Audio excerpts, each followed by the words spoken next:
Hello, Cebu.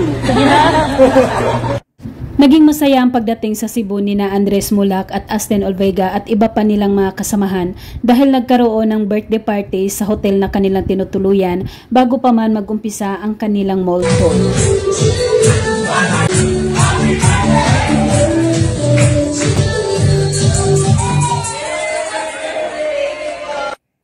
Napakagandang Astin Olvega ang bumungad mula sa likuran ng stage kung saan ginanap ang kanilang minamahal movie mall tour sa Robinson Galleria, Cebu. Umakyat at maghandog ng awitin sa mga Cebuano.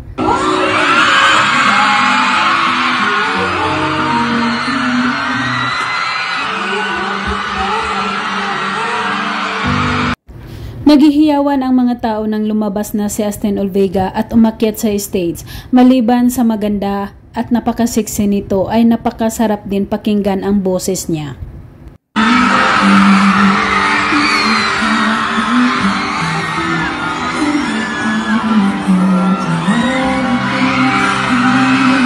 Super bagay sa kanya ang kanyang kasuotan na puting t-shirt na may nakasulat na Luna, ang pangalan na ginagampanan niya sa pelikulang Minamahal, at pinapartneran niya ito ng maiksing itim na skirt.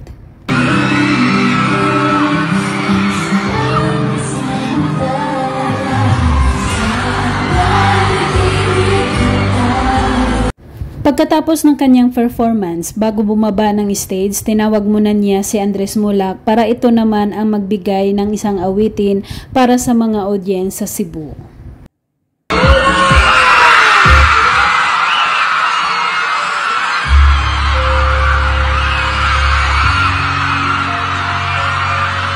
Kinikilig ang lahat, lalo na ang mga Gen Z. Nang haranahin sila ng isang napakagwapong Andres Mulak, walang tigil ang hiyawan habang kinakantahan sila ng binata.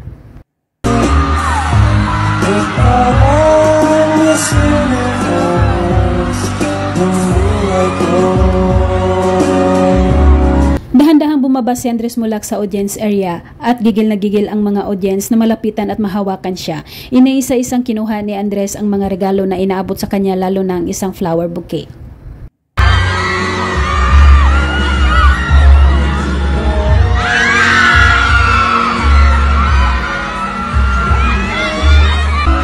Tuwang-tuwa si Astin Olvega pagkatapos niyang makita ang nakadrawing sa papel na kinuha niya mula sa isang fan, at ipinakita niya ito kay Andres at napathumbs up din si Andres na makita niya ito.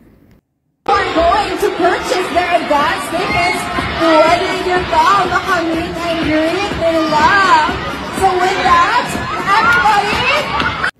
Kumakaway sina Astin at Andres habang nasa stage sa mga tao bilang pamamaalam sa kanila ng mga tagahanga na pumunta pa sa Robinson Mall para makita sila ng personal.